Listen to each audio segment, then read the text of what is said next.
Hello दोस्तों, welcome to संवार्ता। दोस्तों, देश की राजधानी दिल्ली में बीजेपी ने सरकार बना लिया है। साथ ही साथ उन्होंने अपना कार्यभार भी संभाल लिया है, जिसको देखते हुए संजीव झा ने उनके वादों को याद दिलाते हुए उन्होंने जैसे कि कहा था कि पहली कैबिनेट के बैठक के बाद ही वह 2500 रुपये जो महिलाओं को देने के लिए बात कही थी, वह अभी तक नहीं मिला है। संजीव झा ने इस बात पर बीजेपी प्रवक्ता सुधांशु त्रिवेदी को घेरना स्टार्ट कर दिया है, जिसको देखते हुए गोदी पत्रकार अंजना ओम कश्यप को रहा नहीं गया, वह बीच बचाव करने आ गई। दोस्तों, इसकी वीडियो में हम देखेंगे किस तरीके से संजीव झा ने आज बीजेपी प्रवक्ता सुधांशु त्रिवेदी की बखिया उधेड़ कर रख दी है, जो कि आपको इस वीडियो में पूरा देखने को मिलेगा। तो दोस्तों, वीडियो अंत तक जरूर देखना और आपको वीडियो अच्छी लगे तो चैनल को जरूर सब्सक्राइब करें। तो चलिए शुरू करते हैं। चलो भाई, देखो अब मैं क्या करता हूँ। मोहल्ला क्लिनिक पर उनका एक डायरेक्ट सवाल था, उसका डायरेक्ट जवाब दीजिए। मतलब 1 मिनट में अनेकों लोगों को देखकर उनका उपचार हो रहा था। मोहल्ला क्लिनिक से लेकर अरविंद केजरीवाल का बंगला, और ये मुद्दा, ये जो बंगला है मेरे पीछे भी दिख रहा है, यही वाला वो बंगला है, ये सबसे बड़ी गले की फांस नहीं बना आपकी Jhaji? Not bad. Now you. देखिए, मुझे ये लगता है कि अभी तक ना तो भारतीय जनता पार्टी ना सुधांशु जी चुनावी मोड से बाहर आए हैं।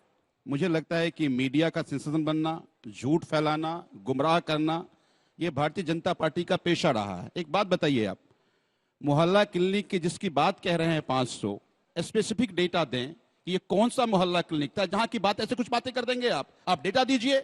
अगर सीएजी में कोई बातें कही गई है, उसका भी प्रक्रिया है, पीएससी में बातें आएंगी, हम पीएससी में ग्रिल करेंगे उसको। ये सारे डेटा अपने एजेंसी को मिसयूज करके पॉलिटिकल प्रोपेगेंडा के लिए उपयोग करना, ये भारतीय जनता पार्टी का पेशा रहा है। एक गजब बेइज्जती है। बात। दूसरी बात कि इन्होंने, अब ये क्यों कर रहे हैं, चुनाव तो खत्म हो गया, सरकार बनी, अब इन्होंने जो दिल्ली की जनता से वादा किया था, याद कीजिए, देश के प्रधानमंत्री दिल्ली में आकर के कहा था कि हमारी पहली कैबिनेट के बैठक में दिल्ली की महिलाओं को 2500 रुपए का सुरक्षा कवच देंगे। ना केवल मोदी जी, राष्ट्रीय अध्यक्ष जेपी नड्डा जी ने कहा था कि 2500 रुपया देंगे। कल पहली कैबिनेट थी, दिल्ली की महिलाएं इंतजार कर रही थी कि हमें वो 2500 रुपया मिलेगा, लेकिन पहली कैबिनेट हुई और मोदी जी के किए गए वादों को, जो संकल्प पत्र वो कह रहे थे, उनकी अपनी कैबिनेट, अपने मुख्यमंत्री ने उसको पूरा नहीं किया। यानी चुनाव से पहले संकल्प पत्र और चुनाव के बाद जुमला पत्र। अब उस पर सवाल ना हो, इसीलिए घुमा फिरा कर बातें कर रहे हैं। लेकिन एक बात जान लीजिए आप, हम विपक्ष में हैं और 22 लोग हैं, चैन की नींद नहीं सोने देंगे। एक एक वादे जो दिल्ली की जनता से आप नहीं आएगी, समझ देखिए, एक बात बता दूं कि आप कहते हैं ना कि जिनकी करतूत से शैतान भी शर्मिंदा है, वो देने चले हैं नसीहत हमको। आप नसीहत मत दीजिए, वो सारे वादों को भी पूरा कराएंगे जो आपने दिल्ली की जनता से किया है। और ये जो गुमराह आप कर रहे हैं, ये जो, एक बताइए, ये शीश महल की बात करते हैं। अरे, मुख्यमंत्री के घर की तुलना किसी दूसरे मुख्यमंत्री घर से करो ना। प्रधानमंत्री का दोस्त कितने हजार करोड़ का घर बना है, लोग ये कह रहे करोड़ों का झूमर बना है, क्या पता नहीं क्या क्या सुविधाएं हैं। उसका भी सीएजी जांच उसकी थे, क्यों नहीं हो रही? लेंगे, घर नहीं लेंगे, वहां से लेकर ये क्यों नहीं हो रही? नहीं, उसको सांस लेने देवे। बात बताइए, ये कोई अरविंद में लगा हुआ है क्या है? ये सरकारी आवास है, ये कोई अरविंद केजरीवाल का आवास नहीं है। लेकिन अगर मुख्यमंत्री घर की सीएजी ऑडिट हो रही है, तो दिल्ली के और किसी मुख्यमंत्री, देश के और किसी मुख्यमंत्री के घर का सीएजी ऑडिट क्यों नहीं हो रहा? बताइए ना, क्यों नहीं हो रहा? ये जकूजी वाला, इसमें क्या है ये सब? नहीं, मैं कहता हूं प्रधानमंत्री का रंगमहल बना, उसकी दिखाइए जरा, दिखाइए तो सही। ऐसे तो नहीं होगा ना, एक मुख्यमंत्री के घर का कुछ दिखाएंगे। और हम नहीं कहा, चुनाव से पहले हमारे राज्यसभा सांसद संजय सिंह जी ने कहा कि चलो मीडिया से चल के दिखाते हैं जो आप बातें कर रहे हैं। बस हवा निकल गई। जल्दी से सुधांशु जी इसका जवाब दीजिए, फिर मैं यहाँ पर जो युवा बैठे हैं उनके सवाल लूंगी। सीधा प्रश्न है, मैं यमुना के विषय में कहना 2500 वाला फैसला सब कह रहे थे पहले कैबिनेट में, वो क्यों नहीं हुआ, इस पर जवाब दीजिए। अरे मैं क्या बताऊं, मैं क्या बताऊं?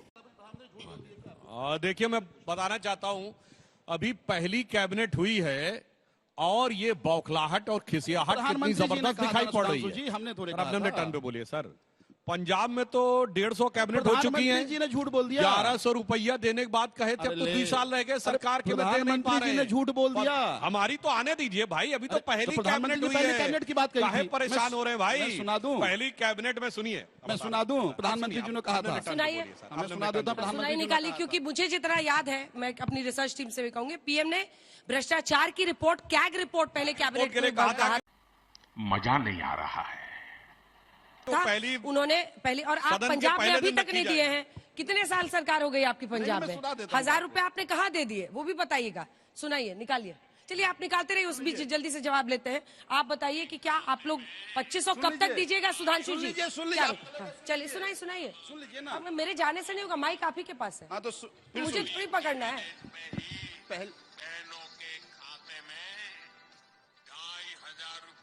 जवाब दीजिए ना। सुधांशु जी। देखिए, पहली कैबिनेट थी, हिसाब किताब देखने के बाद पूरा काम शुरू होगा। प्रधानमंत्री जी बिना प्रिपरेशन मगर के बोल अब सुनिए, देते हैं। आपको तो टीवी देखना पड़ा ना। मैं बताना चाहता हूं आपके उसमें, भाई 27 अक्टूबर 2013 का केजरीवाल जी का ट्वीट देखिए। अरे 4:55 प्रधानमंत्री जी झूठ का है। बोल दिए। प्रधानमंत्री जी अरे 13 भाई, के बाद हो अपने गया। हिसाब से बोलिए अभी का बात कीजिए ना आप। अब तो हो गया। झूठ 13 कैसे बोला? अरे जनता ने यदि हरा दिया। काम ना हो तो बताइए अच्छा, हम ना। बहुत खराब थे। काम ना हो तो बताइए। हमें अभी तो बहुत पहली खराब थे। बैठक है। प्रधानमंत्री जी ने चलिए, झूठ बोला। एक बात माननी पड़ेगी बताइए। भाई। देखिए, इनको कितने कंफर्म है ये कि अगर मोदी जी ने कहा है तो वो होगा। हाँ, तो अगर पहली बैठक में नहीं हुआ मोदी तो जी ने इनको जो लगा कहा कि नहीं कैसे किया, नहीं हो आज पाया। फिर से झूठ इसका बोल मतलब दिया। ये आश्वस्त है कि मोदी जी ने कहा है तो मोदी जी होगा। क्या कर रहे हैं यार तू? तो मजाक है क्या? करूंगी संजीव झा जी। देखिए, अगर कुछ किया नहीं है तो डरने की जरूरत क्या है? अच्छा, फाइल खुलेगी। कैग रिपोर्ट सब दबा के क्यों बैठे हुए थे? नहीं, मैं जवाब देता हूँ ना। अब दिखाते क्यों नहीं थे? जवाब पटल पे देता हूँ। अपनी विधानसभा में कैग जब- रिपोर्ट पेश क्यों नहीं किया? जवाब देता हूँ। और अभी तो रुको, क्लाइमैक्स अभी बाकी है। बोलिए, आप बोलिए, उसके बाद एक बात बताइए। हाँ। आज जिस कैग रिपोर्ट की बात कर रहे हैं, सरकार में एक प्रक्रिया है कि पहले सरकार के पास आती है, सरकार सदन को भेजती है, स्पीकर को भेजती है, फिर स्पीकर उसको कंसेंट देता है। आप पता कर लीजिए कि हमारी सरकार ने दिल्ली विधानसभा को कैग रिपोर्ट भेज दी थी। एक बात। दूसरी बात, ये कैग रिपोर्ट पॉलिटिकली मैनिपुलेटेड और मोटिवेटेड रिपोर्ट है। एक बार बताइए, अब ये जांच की बात कर रहे हैं, क्या नहीं था दिल्ली में इनके पास? विजिलेंस किसके पास? बीजेपी के पास। सीएजी किसके पास? बीजेपी के पास। तो आप कह रहे हैं पुलिस कैग किसके रिपोर्ट पास? CAG बीजेपी के ने पास। बनवाई है? बिल्कुल बनवाई है। अब तो सीधा बोलिए, PSC इतना कहानी का सुना रहे हैं? इसलिए आपने नहीं पेश किया विधानसभा इसलिए में। पॉलिटिकली प्रोपेगेंडा करने के लिए सीएजी रिपोर्ट लाए ठीक थे। है। पीएसयू में ग्रिल होगी, सब साफ हो जाएगा।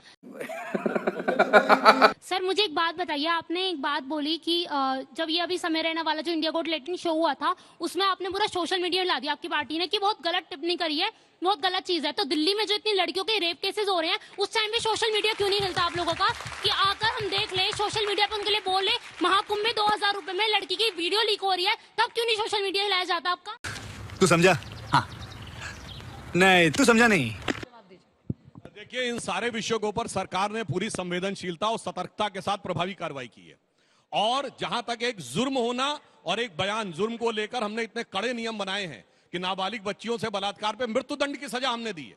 पहले 10 साल से बढ़ा के 20 साल किया है, फास्ट ट्रैक कोर्ट किया है। और इसलिए और सरकार आगे भी इन सारे विषयों के ऊपर सबसे सहमति लेने के बाद उपयुक्त और प्रभावी कदम भी उठाएगी ताकि भविष्य में इस प्रकार की हरकतें ना होने पाए। कुछ भी से है कि अभी तक यमुना साफ नहीं हो रही थी, आप दोनों की सरकार थी, आपने किसी ने साफ नहीं किया। आपकी सरकार बनी, सीएम नहीं चुने गए, लेकिन एलजी ने मशीन भेज दी। तो उससे पहले एलजी की मशीन कहां थी? उससे पहले क्यों नहीं आ सकती थी? वो एलजी के मशीन के बीच में रोड़ा अटकाए हुए थे ना, वो जैसे पहिए के नीचे लगा देते हैं पत्थर, तो वो पत्थर हट गया तो काम करने लगी।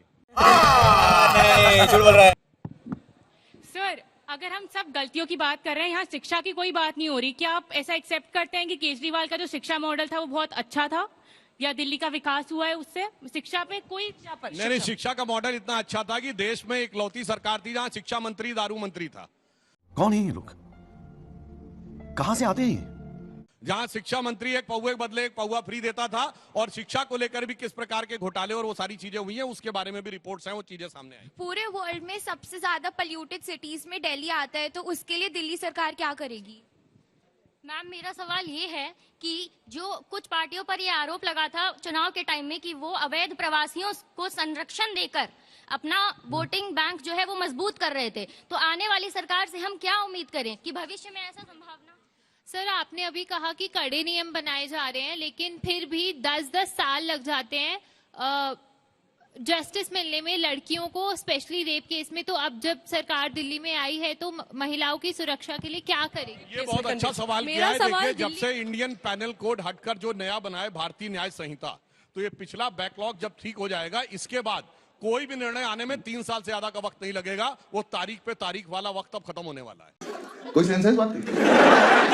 मेरा सवाल दिल्ली इलेक्शन से रिलेटेड है। अगर आप और कांग्रेस ने गठबंधन में होती तो इस बार इनकी 12 से ज्यादा सीटें होती और वो जीत भी जाते। तो ऐसी क्या बातें आप और कांग्रेस एक गठबंधन में आने के लिए क्यों हिचकिचा रहे हैं? इसका क्या कारण है? क्योंकि मुझे लगता है कि दिल्ली में हमारी सियासी जमीन फर्टाइल थी, हम अपनी सियासी जमीन वापस पाना चाहते थे। हम एक एनजीओ नहीं है, हम एक पॉलिटिकल पार्टी है और हमें लगा हमारे लिए एक मौका है, इसलिए हम उनके साथ नहीं गए। मेरा सवाल आम आदमी पार्टी से है। पिछले 10 साल से यमुना को साफ क्यों नहीं करा गया, जबकि बीजेपी ने आते ही यमुना पे काम करना शुरू कर दिया है? बताइए। देखिए, ये मशीन जो भी चला 2017 में भी चला था, लेकिन केवल इस मशीन चलने से साफ नहीं होगा। मैं एक डेटा बता देता हूं आपको। इसी यमुना में हरियाणा का इंडस्ट्रियल वेस्ट गिरता है और यूपी का गिरता है। एग्रीमेंट ये हुआ था कि जिस स्टेट का इंडस्ट्रियल वेस्ट होगा वो ट्रीट करेगा और ट्रीटेड वाटर यमुना में आएगी। ना हरियाणा ने ट्रीट किया, ना यूपी ने ट्रीट किया। दोनों के अनट्रीटेड वाटर यमुना में गिर रहे थे। अगर इनकी चिंता यमुना मैया की होती तो इंडस्ट्रियल वेस्ट को ट्रीट करते। एक बात। दूसरी बात, 12 साल तक एक ही रोना रोते रहे आप लोग। क्या बात कर रहे हैं? ये हमारी जिम्मेदारी थी, संजीव जी, ये हरियाणा की जिम्मेदारी नहीं। आप बताइए ना अंजना जी कि हरियाणा की इंडस्ट्रियल वेस्ट को ट्रीट कौन करेगा? 3 नाकामियों में उन्होंने गिनाया। आज ठीक है, वो हम ऑन करते हैं, लेकिन गलती इनकी गलती कैसे नहीं है? अगर मान लीजिए हरियाणा, दिल्ली, यूपी का मसला है, केंद्र सरकार गार्जियन है, तो कहे केंद्र सरकार हरियाणा का तुम ट्रीट करो, दिल्ली में होता यूपी का है, ट्रीट करो। मेरा ये मानना है कि केवल राजनीतिक इनकी जो पॉलिटिकल पॉल्यूशन है, इसके कारण यमुना गंदी रही। मैं इनकी बात का जवाब देता हूं। इनकी 2013 में जब सरकार बनी तो कांग्रेस के समर्थन से बनी। हरियाणा में कांग्रेस की सरकार थी, काहे नहीं करवाया उस समय? और 2017 बताओ, ये जो जंप करते हैं ना अपनी जिम्मेदारी 10 साल में हरियाणा में क्यों नहीं किया आपने? तो आपकी मंशा साफ करने की नहीं है। आपसे है कि जब केजरीवाल जी ने अपना आंदोलन करा था वो भी सीएजी के रिपोर्ट के बेसिस पे करा था, और अब सीएजी के रिपोर्ट को आप पॉलिटिकली बायस्ड बोल रहे हैं। बड़ा अच्छा सवाल है। कांग्रेस के समय में जो सीएजी ऑडिट आई, जो रिपोर्ट बनाया, वो सरकार के खिलाफ था, अपनी सरकार के खिलाफ था। आज जो सीएजी है उसकी हिम्मत नहीं है कि अपनी सरकार के खिलाफ केवल भारतीय जनता पार्टी को पॉलिटिकली शूट करने वाली चीजों को रखा जाता है ताकि ये प्रोपेगेंडा करे और टीवी में डिबेट हो। सच से कोई लेना देना नहीं है। ना केवल सीएजी, जितने भी इंस्टीट्यूशन हैं, जो कॉन्स्टिट्यूशन इंस्टीट्यूशन हैं, सभी इंस्टीट्यूशन को कॉम्प्रोमाइज करके अपने पॉलिटिक्स को शूट करने के लिए उपयोग करते हैं। चाहे वो सीएजी हो, चाहे वो इलेक्शन कमीशन हो, या दिल्ली में दिल्ली पुलिस हो। दिल्ली पुलिस के सहारे चुनाव जीतने की मैकेनिज्म इजाद किया है इन्होंने। देखिए, बात तो सही है। 3 सवाल छोटे-छोटे ले लें। मेरा सवाल आम आदमी पार्टी से है कि अब आपका क्या फ्यूचर है? क्या आप गुजरात में जाने वाले हैं या फिर यूपी के 2027 के इलेक्शन में कुछ करने वाले हैं? सर, आप खुद को आम आदमी की सरकार कहते हैं, ठीक है, और आप आम आदमी की सरकार होते हुए आप अपना कंपैरिजन प्रधानमंत्री से कर रहे हैं। जब आपका शीश महल का मुद्दा सामने आया तो आप अपना कंपैरिजन प्रधानमंत्री आवाज से कर रहे हैं। तो क्या ये आपकी पार्टी और आपकी हिपोक्रेसी नहीं है? नहीं, मैं ये मानता हूं कि देखिए, आज एकमात्र सीएम हाउस की ऑडिट सीएजी कर रही है, वो दिल्ली की। हम ये कह रहे हैं कि और सीएम हाउस से क्यों नहीं हुई, प्रधानमंत्री आवास से क्यों नहीं, और भी गवर्नमेंट बिल्डिंग जो बनाया, कंपैरिजन होगा। शीला दीक्षित जी के घर का एसी क्यों गिनते थे? क्यों गिनते थे शीला दीक्षित जी के घर का एसी?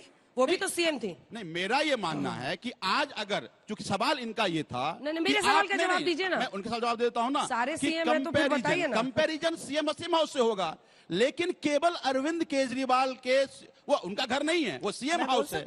लेकिन उसके बावजूद ये सीएजी ऑडिट होती है। समझिए सीएजी का उपयोग किस तरह से किया जा रहा है, ये प्रोपेगेंडा के लिए किया जा रहा है। खत्म, bye bye, tata, goodbye, गया।